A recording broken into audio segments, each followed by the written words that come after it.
Hi friends, welcome to my SR classes. So నేను previous మన YouTube ఛానల్లో సోషియాలజీకి సంబంధించి సిలబస్ని నేను ప్రీవియస్ దాంట్లో ఎక్స్ప్లెయిన్ చేయడం జరిగింది. మొత్తం సోషియాలజీ 50 మార్కులకు ఉంటుందని చెప్పాను. మొత్తం 43 చాప్టర్లు అని చెప్పాను. మొత్తం ఎన్ని యూనిట్లుగా విభజించారంటే 5 యూనిట్లుగా విభజించడం జరిగిందని చెప్పేసుకున్నాం. కామెంట్స్లో ఏపీపీఎస్సీ వాళ్ళకు కూడా స్టార్ట్ చేస్తారా సార్ అని అడుగుతున్నారు. ఈ 5 యూనిట్లోనే మీరు క్లాస్ వినేటప్పుడు 1వ యూనిట్, 2వ యూనిట్, 5వ యూనిట్ ఈ 3 యూనిట్లు మీరు చూసుకుంటే గ్రూప్ 2 ప్రిలిమినరీ టెస్ట్కి మీకు ఉపయోగపడుతూ ఉంటుంది.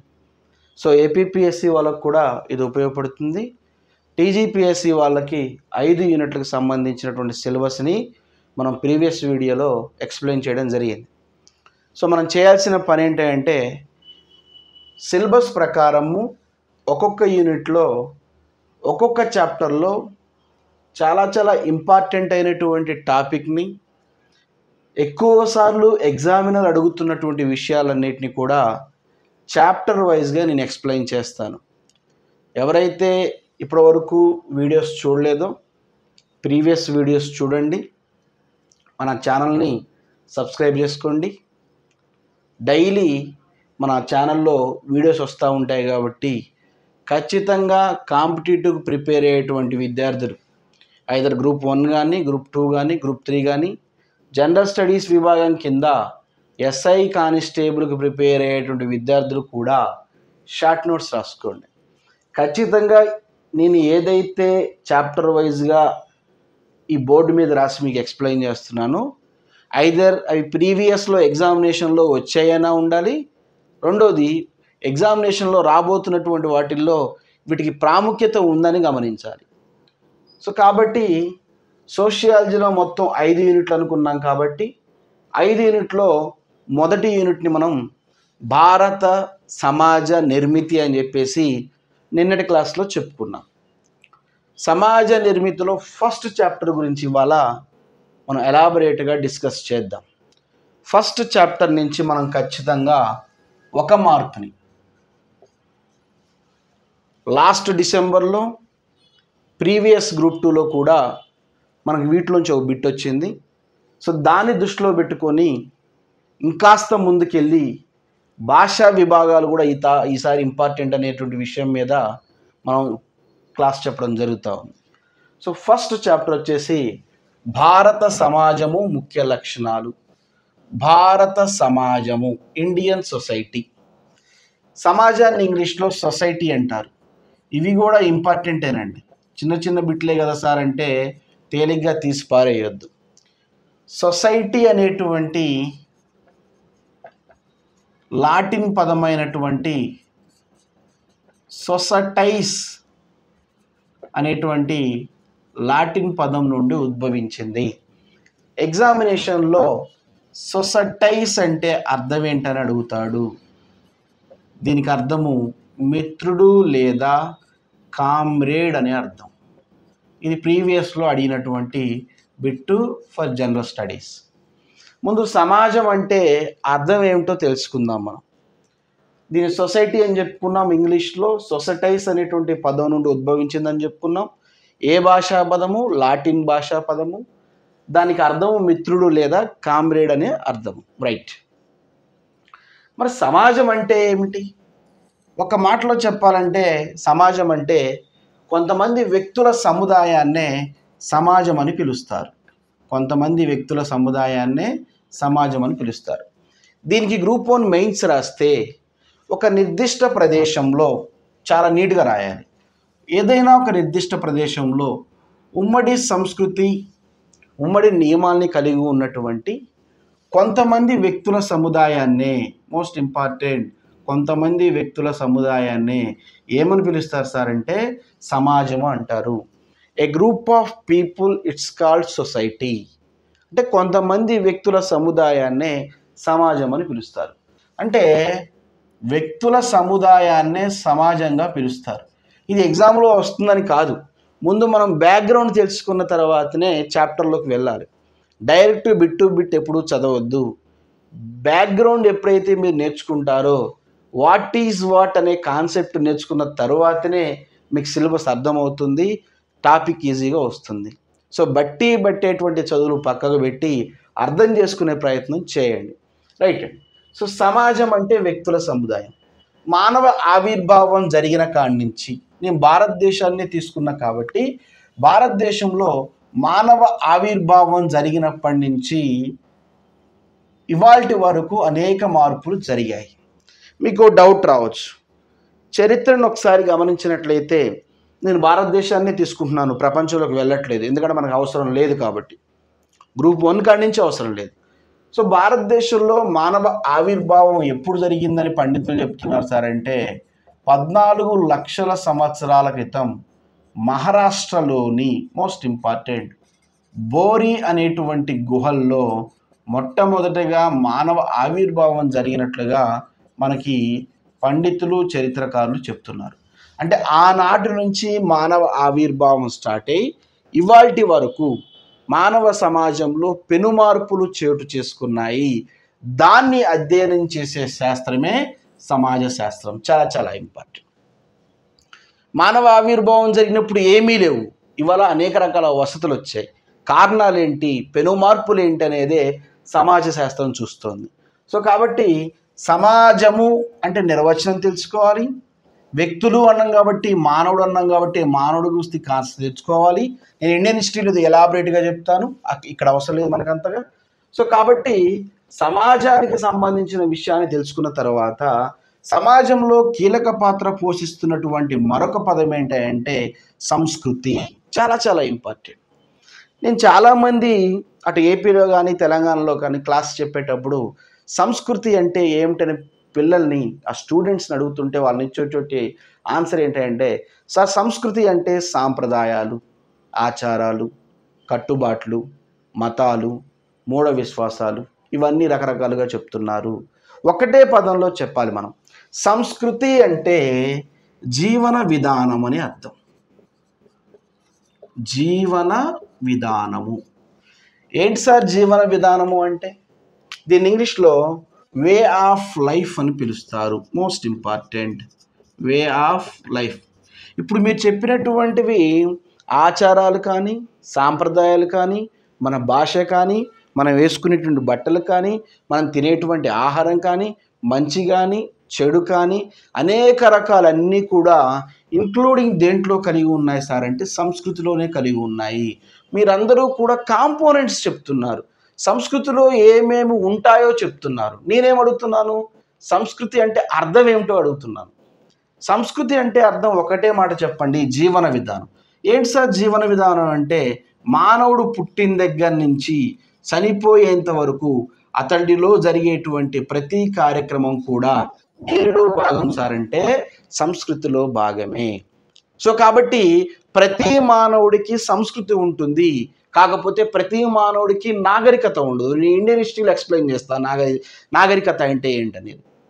మన ఇండియన్ హిస్టరీలో సంస్కృతితో పాటు నాగరికత గురించి కూడా డిస్కషన్ ఉంటుంది. ఇక్కడ సంస్కృతి మాత్రమే డిస్కస్ చేస్తాం. అంటే మానవుడు పుట్టినప్పటి నుంచి చనిపోయేంత వరకు ప్రతి పని కూడా దేనిలో భాగం అంటే సంస్కృతిలో భాగమే. సో కాబట్టి సంస్కృతి అంటే అర్థం ఏంటి సార్ అంటే జీవన విధానం అని అర్థం. దీని ఇంగ్లీష్లో వే ఆఫ్ లైఫ్ అని పిలుస్తారు.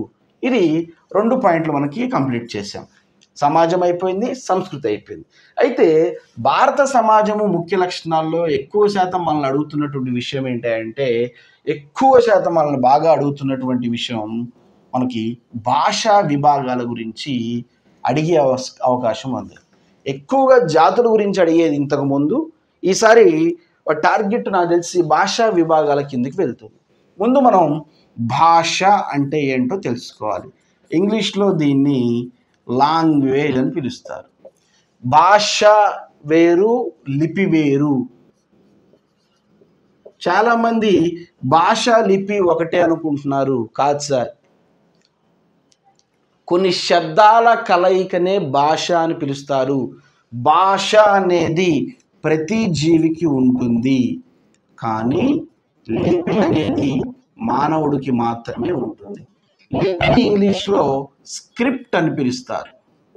స్క్రిప్ట్ అంటే అర్థం ఏంటంటే మీరు ఏ విధంగా అయితే భౌతికంగా మాట్లాడుతున్నారో దాన్ని లిఖితపూర్వకంగా రాయడాన్ని, మోస్ట్ ఇంపార్టెంట్, లిఖితపూర్వకంగా రాయడాన్ని ఏమని పిలుస్తారు సార్ అంటే లిపి అని పిలుస్తారు. అంటే భారతదేశంలో అనేక రకాల భాషలు ఉన్నాయి. భారతదేశము అనేక రకాల భాషలకు పుట్టినిల్లు. భారత రాజ్యాంగంలో కూడా మనం ఒక విషయాన్ని తెలుసుకున్నాం. ఏంటిది? భారత రాజ్యాంగంలో 8వ షెడ్యూల్ మీ అందరికీ తెలియజేస్తుంది 22 భాషలకు అధికార హోదా ఉంది. సో 8వ షెడ్యూల్ దేనికి సంబంధించింది? భాషలకు సంబంధించింది. సో అటువంటి భాషా విభాగాలకు సంబంధించి మనల్ని ప్రశ్న అడుగుతాడు. ఒకవేళ భారతదేశంలో ఉన్నటువంటి సామాజిక శాస్త్రవేత్తలు భారతదేశంలో ఉన్నటువంటి భాషా విభాగాల్ని మొత్తము ఎన్ని రకాలుగా విభజించారు సార్ అంటే 5 రకాలుగా విభజించారు. అంటే యావత్ నువ్వు భారతదేశాన్ని తీసుకున్నట్లయితే మొత్తం 5 రకాల భాషా సమూహాలు ఉన్నట్లుగా సామాజిక శాస్త్రవేత్తలు చెప్తా ఉన్నారు. దాంట్లో ఫస్ట్ వన్ ఇండో ఆర్యన్ భాషా కుటుంబం. ఇండో ఆర్యన్ అంటే ఉత్తర భారతదేశంలో మాట్లాడేటువంటి ఆ జాతులు, ఉత్తర భారతదేశంలో మాట్లాడుతున్నటువంటి ఆ భాషా కుటుంబాలనే ఇండో ఆర్యన్ భాషా కుటుంబం అని పిలుస్తారు. ఎగ్జాంపుల్ వచ్చేసాయి మనకి గుజరాతీ ఉంది, హిందీ ఉంది, సంస్కృతం ఉంది. ఇవన్నీ కూడా ఇండో ఆర్యన్ భాషా కుటుంబం. సో వాడు ప్రశ్న ఏ విధంగా అడుగుతాడు? ఉత్తర భారతదేశానికి సంబంధించిన భాషా కుటుంబం పేరేంటని అడుగుతాడు. ఉత్తర భారతదేశానికి సంబంధించిన భాషా కుటుంబం పేరే ఇండో ఆర్యన్ భాషా కుటుంబము. ఎగ్జాంపుల్ గుజరాతీ, హిందీ, సంస్కృతం. ఇంకా నెక్స్ట్ రెండవ భాషా కుటుంబం ద్రవిడియన్ భాషా కుటుంబము. మీ అందరికీ తెలుసు ద్రవిడియన్స్, వీళ్ళని మెడిటేరియన్లో అని పిలుస్తారు. దక్షిణ భారతదేశంలో ఉండేటువంటి ఆ మాట్లాడేటువంటి ప్రజల్ని ద్రవిడియన్ భాషా కుటుంబం అంటారు. వీళ్ళకి బెస్ట్ ఎగ్జాంపుల్ తెలుగు, తమిళ్, కన్నడ మొదలగునవి. తెలుగు, తమిళ్, కన్నడ ఇవన్నీ కూడా ద్రవిడియన్ భాషా కుటుంబానికి సంబంధించింది. ద్రవిడియన్ అంటే సౌత్ కిందికి వస్తుంది. ఇప్పుడు నార్త్ అయితేనేమో ఇండో ఆర్యన్ భాషా కుటుంబం అనుకున్నాము, సౌత్ అయితేనేమో ద్రవిడియన్ భాషా కుటుంబం అని చెప్పేసి చెప్పుకోవడం జరిగింది. అయితే ఒకసారి ఎగ్జామినేషన్లో బిట్ అడిగాడు. ఏమడిగాడు అంటే భారతదేశంలో ముఖ్యంగా ద్రవిడియన్ భాషా కుటుంబంలో అతి ప్రాచీనమైన భాష ఏంటని అడిగాడు. చాలా చాలా ఇంపార్టెంట్. ద్రవిడియన్లో అంటే దక్షిణ భారతదేశంలో అతి ప్రాచీనమైనటువంటి భాష వచ్చేసి తమిళము. క్రీస్తుకు పూర్వమే ఈ భాష పుట్టింది. దీనికి రాజ్యాంగంలో 2004లో 8th షెడ్యూల్లో హోదా ఇవ్వడం జరిగింది. ఈసారి బిట్ అడిగితే ఏమడుతాడంటే దక్షిణ భారతదేశంలో అతి ఎక్కువగా మాట్లాడే భాష ఏదని అడుగుతాడు. ఇప్పుడు ప్రాచీన భాష వచ్చేసేమో తమిళం, అతి ఎక్కువ శాతం మాట్లాడేటువంటి భాష ఏంటంటే తెలుగు కూడా 8వ షెడ్యూల్లో చేర్చారు. దానికి 2008వ సంవత్సరంలో మనకి చోటు దక్కింది. అంటే చూడండి ఎగ్జామినర్ ఎలా క్వశ్చన్ అడుగుతున్నాడు. దక్షిణ భారతదేశంలో అతి ప్రాచీనమైన భాష ఏంటి అంటే తమిళం. ఈసారి మనం బిట్టు ఏం ఎక్స్పెక్ట్ చేయొచ్చు? దక్షిణ భారతదేశంలో ఎక్కువ శాతం మాట్లాడే భాష ఏంటని అడగవచ్చు. సో కాబట్టి ఎక్కువ శాతం మాట్లాడే భాష తెలుగు. ఎన్నో షెడ్యూల్లో ఉంది? 8వ షెడ్యూల్లో. మొత్తం 8వ షెడ్యూల్లో ఎన్ని భాషలకు హోదా లభించింది? 22. మీకు పాలిటీలో సార్ చెప్తా ఉంటారు.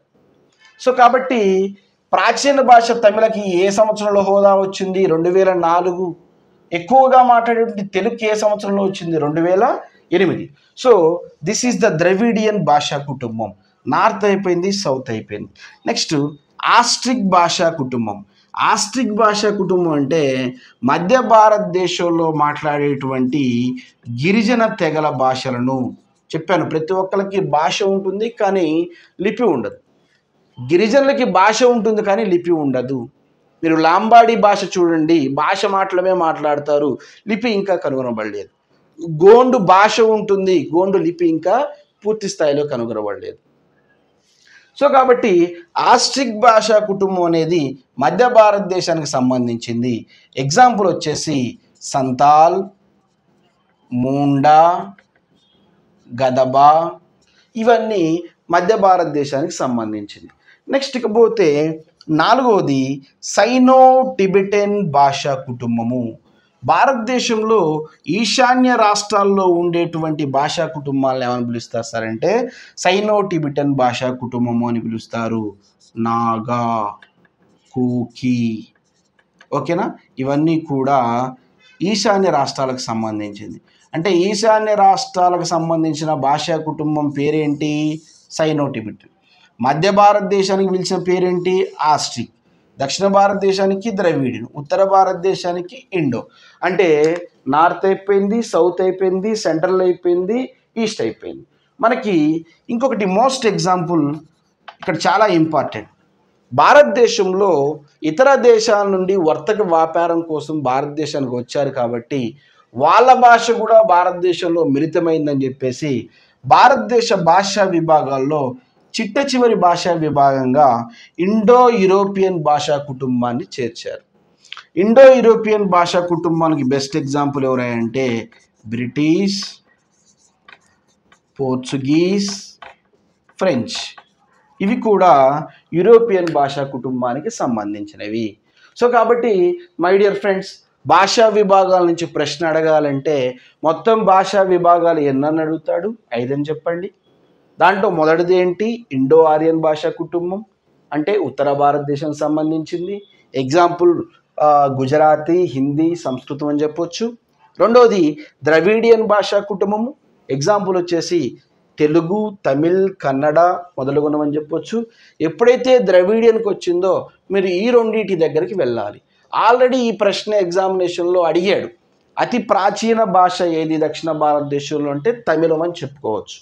ఇంకా డీప్గా వెళ్ళాలంటే తమిళానికి ఏ సంవత్సరంలో భారత రాజ్యాంగంలో అధికార భాష హోదా లభించింది అంటే 2004. ఇంతకంటే డీప్గా అడిగే అవకాశం లేదు.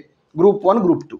ఇంకా ప్రశ్న మార్చాలి అంటే దక్షిణ భారతదేశంలో ఎక్కువ శాతం మాట్లాడేటువంటి భాష ఎవరున్నారు సార్ అంటే తెలుగు. ఇంకా డీప్గా వెళ్ళాలంటే 2008. మధ్య భారతదేశానికి సంబంధించి అయితేమో ఆస్ట్రిక్ భాషా కుటుంబము, అంటే గిరిజన తెగలు మాట్లాడేటువంటి మధ్యప్రదేశ్, ఛత్తీస్గఢ్, ఒడిస్సా ఈ ప్రాంతాల్లో మాట్లాడేటువంటి భాషా కుటుంబాలు ఆస్ట్రిక్. నెక్స్ట్ సైనో టిబెటన్ అంటేనేమో ఈశాన్య రాష్ట్రాల్లో మాట్లాడేటువంటి గిరిజన తెగలు. నెక్స్ట్ ఇండో యూరోపియన్ భాషా కుటుంబం అంటే మీ అందరికీ తెలుసు బ్రిటిష్, పోర్చుగీస్, ఫ్రెంచ్ అన్నమాట. ఇవన్నీ కూడా 5 భాషా విభాగాలు. సో ఖచ్చితంగా ఎగ్జామినేషన్లో మనల్ని అడుగుతాడు. అంటే బాగా గుర్తుపెట్టుకోండి, భాషా విభాగాల నుంచి ప్రశ్న రావచ్చు. భాషా విభాగాలు మొత్తం 5 రకాలు. దీంట్లో తమిళ్ని బాగా గుర్తుపెట్టుకోండి 2004, తెలుగును గుర్తుపెట్టుకోండి ఎగ్జామినేషన్లో అడిగే అవకాశం ఉంది 2008. రైట్ అండి. ఇకపోతే నెక్స్ట్ ఇంకొకటి ఏం అడుగుతున్నాడు అంటే సోషియాలజీలోనే ఇప్పటివరకు చాలాసార్లు అడిగినటువంటి ప్రశ్న, చాలాసార్లు మ్యాచ్ ద ఫాలోయింగ్ ఇచ్చి ఆన్సర్ ఐడెంటిఫై చేయమని చెప్పినటువంటి ప్రశ్న ఏంటంటే బిఎస్ గుహ అనేటువంటి ఒక సామాజిక శాస్త్రవేత్త, బిఎస్ గుహ అనేటువంటి వ్యక్తి భారతదేశంలో ఉండేటువంటి వ్యక్తుల యొక్క పోలికలను బట్టి, వ్యక్తుల యొక్క శరీర దారుఢ్యాన్ని బట్టి మొత్తం 6 రకాల జాతులు ఉన్నట్లుగా ఐడెంటిఫై చేశాడు.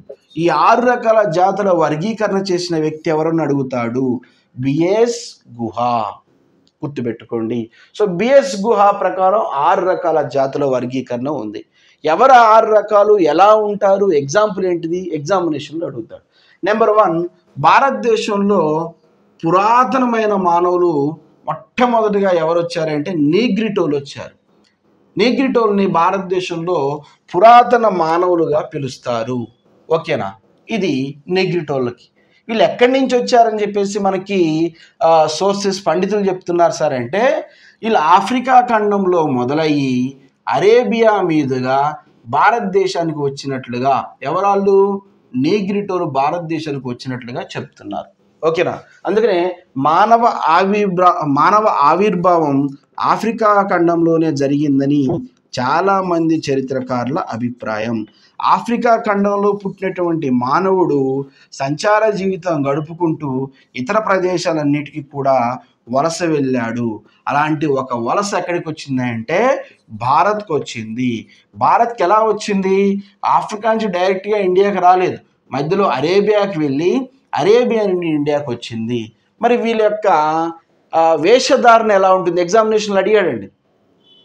వేషధారణ ఎలా ఉంటుంది? వీళ్ళు చాలా పొట్టిగా ఉంటారు, నలుపు రంగులో ఉంటారు. మన తమ్నైల్లో పడుతుంది చూడండి కావాలంటే, చాలా నలుపు రంగులో ఉంటారు.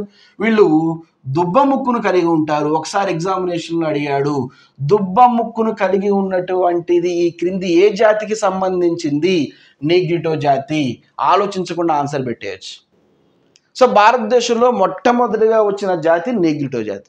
ఎగ్జాంపుల్ మన ఆంధ్రప్రదేశ్ తెలంగాణ చూసుకున్నట్లయితే యానాదులు, వీళ్ళు నీగ్రిటో సంబంధం. వీళ్ళు దుబ్బ ముక్కును కలిగి ఉంటారు, నల్లటి రంగును కలిగి ఉంటారు, చాలా పొట్టిగా ఉంటారు. ఇంకొక ఎగ్జాంపుల్, చాలా ఎగ్జాంపుల్స్ ఉన్నాయి, నేను ఒక 2-3 ఎగ్జాంపుల్స్ ఇచ్చాను. ఒకటో ఎగ్జాంపుల్ ఆంధ్రప్రదేశ్లో ఇస్తే, రెండో ఎగ్జాంపుల్ తమిళనాడు నుంచి అడిగే అవకాశం ఉంది కాబట్టి ఎరుంబరులు మోస్ట్ ఇంపార్టెంట్. వీళ్ళు కూడా ఏ జాతికి సంబంధించిన వాళ్ళు సార్ అంటే నీగ్రిటో అనేటువంటి జాతికి సంబంధించిన వాళ్ళు. అంటే మిమ్మల్ని ప్రశ్న అడగాలి అంటే దుబ్బ ముక్కు కలిగి ఉన్నటువంటి వ్యక్తి యొక్క జాతి వర్గీకరణలో ఈ క్రింది ఏ జాతికి సంబంధించిన వాడు? నీగ్రిటో జాతి. నీగ్రిటోలు ఎక్కడి నుంచి భారతదేశానికి వచ్చారు? ఆఫ్రికా నుండి, అరేబియా నుండి ఇండియాకి రావడం జరిగింది. ఎగ్జాంపుల్ యానాదులు, ఎరుంబర్లు. ఇది నీగ్రిటోలకు సంబంధించినటువంటి విషయం. నెక్స్ట్ జాతుల వర్గీకరణ 6 అనుకున్నాం కదా. రెండో వర్గీకరణ చేశాడు బిఎస్ గుహ. రెండవ వర్గీకరణ బిఎస్ గుహ ఏం చెప్తున్నాడంటే భారతదేశంలో ప్రోటో ఆస్ట్రలాయిడ్ జాతి కూడా ఉంది అని ఐడెంటిఫై చేశాడు. వీళ్ళు ఎక్కడి నుంచి వచ్చారంట?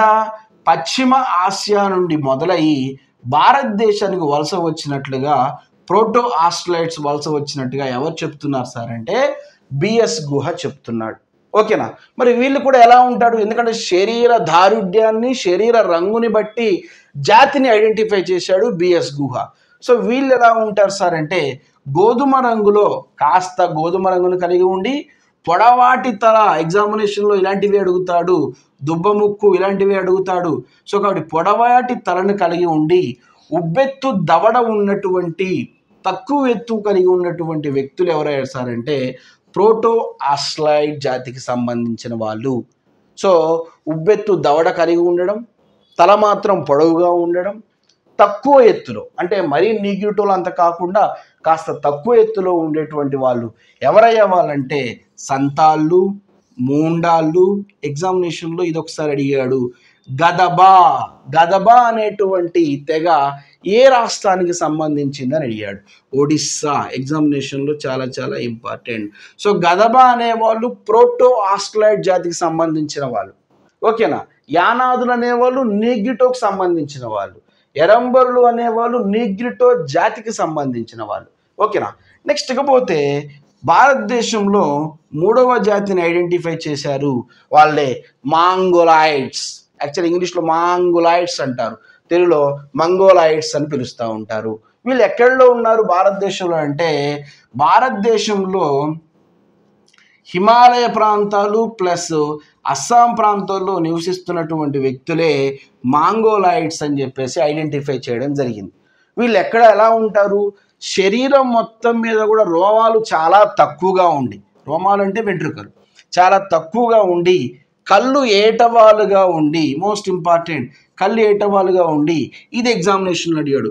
కని యొక్క పై కనురెప్ప ముడతపడి ఉంటే వాళ్ళు మాంగోలాయిడ్స్ అని ఐడెంటిఫై చేయడం జరిగింది. అంటే కనురెప్ప పై భాగం ముడతబడి ఉండి, రోమాలు తక్కువగా ఉండి, కళ్ళు ఏటవాలుగా ఉన్నటువంటి వ్యక్తుల శరీర దారుఢ్యాన్ని కలిగి ఉన్నటువంటి వ్యక్తులే మాంగోలాయిడ్స్. వీళ్ళు ఎక్కడున్నారు? లడఖ్లో ఉన్నారు, సిక్కింలో ఉన్నారు, అస్సాంలో కూడా ఉన్నారు. ఇలా అస్సాంలో ఉన్నటువంటి, సిక్కింలో ఉన్నటువంటి, లడఖ్లో ఉన్నటువంటి జాతుల్నే మాంగోలాయిడ్స్ జాతి అని పిలుస్తూ ఉంటారు. నెక్స్ట్ చాలా చాలా ఇంపార్టెంట్, మెడిటేరియన్ లేదా ద్రవిడియన్లు. చాలామందికి కన్ఫ్యూజన్ ఉంటుంది, సార్ మెడిటేరియన్ అన్నా ద్రవిడియన్స్ అన్నా ఒకటే. ఇందాక మనం భాషా విభాగాల్లో ద్రవిడియన్స్ గురించి చెప్పుకున్నాం. ద్రవిడియన్స్ అంటే తెలుగు, తమిళ్, కన్నడ అని చెప్పుకున్నాం. అట్లనే మెడిటేరియన్లు లేదా ద్రవిడియన్లు వీళ్ళు ఆర్యులు రాకముందే, నేను ఇండియన్ హిస్టరీలో ఐ విల్ ఎక్స్ప్లెయిన్ చేస్తాను. నేను ఆర్యులు అంటే ఎవరు, ద్రావిడులు అంటే ఎవరు అనేది ఇండియన్ హిస్టరీ స్టార్ట్ చేసినప్పుడు ఫస్ట్ చాప్టర్లో నేను ఎక్స్ప్లెయిన్ చేస్తాను. ఇక్కడ ఏమని ఇచ్చాడు, మెడిటేరియన్లు ద్రవిడియన్లు ఆర్యులు రాకముందే ద్రావిడులు ఇక్కడ ఉన్నారని, వాళ్ళు ఏ రకంగా పోలి ఉన్నారంటే నీగ్రిటోల్ లెక్క. నీగ్రిటోల్ ఎలా ఉన్నారు, పొట్టిగా, నలుపు రంగుగా, దుబ్బముక్కును కలిగి ఉన్నారు. రెండోది ప్రోటో ఆస్ట్రలాయిడ్స్ ఏ విధంగా అయితే ఉన్నారో, అంటే గోధుమ రంగును కలిగి ఉన్నారు, పొడవైన తలను కలిగి ఉన్నారు, ఉబ్బెత్తు దవడను కలిగి ఉన్నారు, తక్కువ ఎత్తును కలిగి ఉన్నారు. నీగ్రిటోలు, ప్రోటో ఆస్ట్రలాయిడ్స్ రెండింటి కలయిక వల్ల ఏర్పడినటువంటి జాతి మెడిటేరియన్ జాతి. బెస్ట్ ఎగ్జాంపుల్ మనకి దక్షిణ భారతదేశంలో ఉండేటువంటి వ్యక్తులు అనమాట. సో కాబట్టి ఆర్యులు రాకముందే ద్రావిడులు ఉన్నారు అని ఈ యొక్క కాన్ఫ్లిక్ట్ ఎందుకు వచ్చిందనేది నేను ఇండియన్ హిస్టరీలో చెప్తాను. ఎందుకంటే ఇండియన్ హిస్టరీలో స్పెషల్ చాప్టరైజేషన్ ఉంది మనకి. సింధు నాగరికత అంతమైన తర్వాత భారతదేశంలో ఆర్యులు ప్రవేశించడం జరిగింది. ఎవరి ఆర్యులు, ఎవరి సింధు ప్రజలు, వీళ్ళ గురించి నేను ఇండియన్ హిస్టరీలో మన YouTube Mahesh sir classes YouTube ఛానల్లోనే డిస్కస్ చేసేటప్పుడు అప్పుడు ఎలాబొరేట్గా డిస్కస్ చేస్తాను. సో కాబట్టి మెడిటేరియన్లు ద్రవిడియన్లు అన్న పదం వచ్చినప్పుడు వీళ్ళు ఎవరి పోలికను కలిగి ఉన్నారంటే డైరెక్ట్గా అడిగేస్తాడు. నీగ్రిటోలు, ప్రోటో ఆస్ట్రలాయిడ్స్ ఈ రెండింటి యొక్క కలయికనే ద్రవిడియన్లు అని చెప్పేసి చెప్పడం జరుగుతూ ఉంటుంది. ఇది 4వ జాతికి సంబంధించినటువంటి విషయం. నెక్స్ట్ 5వ జాతి గురించి చాలా చాలా important. Western, most important western, ఈసారి అడిగే అవకాశం ఉంది. బాబ్రీసెఫాల్. ఇప్పుడు ఎలా అడుగుతున్నాడు, ఇలా జతపరచండి దాంట్లో అడుగుతున్నాడు కాబట్టి అన్నీ చదవాల్సి ఉంటుంది. వెస్ట్రన్ బాబ్రీసెఫాల్ అనేవాళ్ళు చాలా చాలా తక్కువ సంఖ్యలో ఉన్నటువంటి వ్యక్తులు. చాలా చాలా తక్కువ సంఖ్యలో ఉన్నటువంటి వ్యక్తులు, అల్ప సంఖ్యలో ఉన్నటువంటి వ్యక్తులు. వీళ్ళకి ఏకైక జాతి వర్గీకరణలో గుర్తింపు ఏంటంటే పొడవాటి తలను కలిగి ఉండడము. పొడవాటి తలను కలిగి ఉన్నటువంటి వ్యక్తులే వెస్ట్రన్ బాబ్రీసెఫాల్. ఇది 5వ జాతికి సంబంధించింది. నెక్స్ట్ ఇకపోతే 6వ జాతి. ఇది కొంచెం కాన్ఫ్లిక్ట్గా ఉంటుంది. నార్డిక్ లేదా ఇండో ఆరియన్. నేను భాషా కుటుంబంలో మొట్టమొదటి భాషా కుటుంబం ఏమని చెప్పాను, ఇండో ఆరియన్ భాషా కుటుంబం అని చెప్పాను. సో కాబట్టి ఇండో ఆరియన్ భాషా కుటుంబం ఏ విధంగా అయితే ఉత్తర భారతదేశం ఉందో, నార్డిక్ అంటే ఆర్యుల కిందికి వస్తుంది. ఆర్యులు అంటే ఉత్తర భారతదేశానికి సంబంధించిన వాళ్ళు. సో వీళ్ళు ఎక్కడి నుంచి వచ్చారు, ఇరాన్ నుండి, మోస్ట్ ఇంపార్టెంట్, ఇరాన్ నుండి ఇండియాకి రావడం జరిగింది. ఇంకా కాస్త డీప్ వెళ్తే మధ్య ఆసియా నుండి ఇరాన్కి రావడం జరిగింది. ఇరాన్ నుండి ఇండియాకి రావడం జరిగింది. ఎవరు, ఆర్యులు. ఎవరి ఆర్యులు అనేది ఇండియన్ హిస్టరీలో మనం ఎలాబొరేట్గా డిస్కస్ చేద్దాం. సో కాబట్టి నార్డిక్ జాతి లేదా ఇండో ఆరియన్స్ ఇరాన్ నుండి భారతదేశానికి రావడం జరిగింది. వీళ్ళకి శరీర దారుఢ్యాన్ని గమనించినట్లయితే అత్యంత ఆజానుబాహులుగా, అంటే 6 అడుగుల యొక్క ఎత్తును కలిగి ఉండి అందమైన దేహాన్ని కలిగి ఉన్నటువంటి వ్యక్తుల శరీర దారుఢ్యాన్ని కలిగి ఉన్నటువంటి విధంగా ఉంటారు ఇండో ఆరియన్స్. ఎక్కడున్నారు వీళ్ళు, పంజాబ్లో ఉన్నారు, జమ్మూ కాశ్మీర్లో ఉన్నారు, రాజస్థాన్లో ఉన్నారు. అయితే ఇక్కడ ఒక డౌట్ రావాలి మీకు. ఏం రావాలి, ఇద్దరికి కాన్ఫ్లిక్ట్ ఏర్పడింది. ఒకటి ఆర్యులకి కాన్ఫ్లిక్ట్ ఏర్పడింది, రెండోది ద్రవిడియన్స్కి కాన్ఫ్లిక్ట్ ఏర్పడింది. ఆర్యులు తెల్లగా ఉంటారు, ఎరుపు రంగులో ఉంటారు, ఓకేనా, 6 అడుగులు అందంగా ఉంటారు, ఆజానుబాహులుగా ఉంటారు. ద్రావిడులు నల్లగా ఉంటారు, పొట్టిగా ఉంటారు, ఓకేనా, జుగుప్సాకరంగా ఉంటారని చెప్పేసి కొన్ని గ్రంథాల్లో రాయడం జరిగింది. అయితే ఇక్కడ మీరు గమనించాల్సిన విషయం ఏంటంటే ఆర్యులు అంటే ఉత్తర భారతదేశం, ఉత్తర భారతదేశము, ద్రావిడులు అంటే దక్షిణ భారతదేశం. కేవలము ఏ దేవుడు ఏ దేవత వీళ్ళని సృష్టించలేదు, వీళ్ళు ఇలా ఉండడానికి కారణం దేవుడు దేవతలు కాదని చరిత్ర మనకి చెప్తూ దీనికి గల కారణం కూడా చెప్పింది. ఏం కారణం చెప్పింది? ఉత్తర భారతదేశంలో ఎండ తీవ్రత తక్కువగా ఉండడం వల్ల వాళ్ళు తెలుపు రంగులో ఆజానుబాహులుగా దృఢమైన శరీరాన్ని కలిగి ఉన్నారు. దక్షిణ భారతదేశంలో ద్రవిడియన్లు సూర్యుడి తాపం ఎక్కువగా ఉండడం వల్ల వీళ్ళు నల్లగా ఉంటున్నారు. కేవలము వాతావరణ మార్పుల వల్లనే, మోస్ట్ ఇంపార్టెంట్, వాతావరణ మార్పుల వల్లనే వీళ్ళు ఇలా ఉన్నారని చెప్పేసి, వీళ్ళు ఏ దేవుడు ఏ దేవతలు ఇలా క్రియేట్ చేయలేదని చెప్పేసి చరిత్రకారులు చెప్పడం జరిగింది. సో ఇది 6 రకాలుగా ఉన్నటువంటి జాతుల వర్గీకరణ, మోస్ట్ ఇంపార్టెంట్. ఒకసారి చూసుకుంటే జాతుల వర్గీకరణ గురించి చెప్పింది ఎవరండి? బిఎస్ గుహ. ఎన్ని రకాల వర్గాలు ఉన్నాయని చెప్పాడు? 6. 1వది ఏంటిది? నెగ్రిటోలు. వీళ్ళు ఎక్కడి నుంచి వచ్చారు? ఆఫ్రికా నుండి అరేబియాకి, అరేబియా నుండి ఇండియాకి రావడం జరిగింది. వీళ్ళు ఎలా ఉన్నారు? పొట్టిగా నలుపు రంగులో దుబ్బ ముక్కును కలిగి ఉన్నారు. 2వది ఎవరు? Proto Australoids. వీళ్ళు పశ్చిమాసియా నుండి ఇండియాకి రావడం జరిగింది. వీళ్ళు ఎలా ఉన్నారో చూసుకున్నాం. 3వది మాంగోలాయిడ్స్. 4వది మెడిటేరియన్స్. మీరు బాగా ఫోకస్ చేయాల్సింది నెగ్రిటోల్ మీద చేయండి, ప్రోటో ఆస్ట్రల్ మీద చేయండి, మాంగోలాయిడ్స్ మీద చేయండి, మెడిటేరియన్స్ మీద చేయండి, నార్డిక్ లేదా ఇండో ఆరియన్స్ మీద చేయండి. ఇవి చాలా ఇంపార్టెంట్ అన్నమాట. సో ఇది భారత సమాజంలో, అంటే సోషియాలజీలో ఫస్ట్ చాప్టర్లో భారత సమాజము ముఖ్య లక్షణాల కింద మనకి ఒక టాపిక్ ఇచ్చాడు. ఫస్ట్ టాపిక్ ఇదే కాబట్టి దీంట్లోంచి మనకి ఎక్కువగా బిట్లు వచ్చాయన్న ఆస్కారంతో ఫస్ట్ చాప్టర్ చాలా ఉంటుందండి. మనం రానున్న రోజుల్లో యాప్ని స్టార్ట్ చేస్తాం, యాప్లో ఫుల్ వీడియోని మనం పెడతాం. ఓకేనా? సో కాబట్టి మన ఈ యూట్యూబ్ క్లాస్లో చాలా ఇంపార్టెంట్ అయినటువంటి విషయాన్ని మాత్రమే దీంట్లో డిస్కస్ చేస్తాం. దాంట్లో మనము ఫస్ట్గా సమాజాన్ని చూసాం, తర్వాత సంస్కృతిని చూసాం, తర్వాత భాషా విభాగాలు చూసాం, తర్వాత జాతులు చూసాం. ఇవన్నీ చూసాక వీటిలోంచి మనకి ఒక మార్క్ వస్తుంది. ముందు సమాజం అంటే ఏంటో తెలుసుకోవాలి, తర్వాత సమాజంలో ఉండేటువంటి వైవిధ్యాలు ఏంటో తెలుసుకోవాలి. భాషా విభాగాలు చెప్పాను. నేను చెప్పాను భాష వేరు, లిపి వేరు. భాషని లాంగ్వేజ్ అంటారు, లిపిని స్క్రిప్ట్ అంటారు. సో 2 డిఫరెన్స్ ఉంటాయి అన్నమాట దాంట్లో. ఓకేనా? సో ఇలా మీరు ఎక్స్ప్లెయిన్ చేసేటప్పుడు చాలా జాగ్రత్తగా విని, ఎక్కడైతే నేను ఇంపార్టెంట్ అంటున్నానో నోట్స్ ఇక్కడ రాపిచ్చానో దాన్ని త్వరగా మీరు షార్ట్ నోట్స్ రాసుకుంటే చాలా యూస్ఫుల్గా ఉంటుంది. ఇంకా ఎవరైతే మన క్లాస్ని సబ్స్క్రైబ్ చేసుకోకపోతే సబ్స్క్రైబ్ చేసుకోండి. మీ తోటి ఫ్రెండ్స్ అందరికీ కూడా ఈ వీడియోని షేర్ చేయమని చెప్పండి. అందరూ షేర్ చేయండి, లైక్ చేయండి, కామెంట్ చేయండి. ఓకేనా?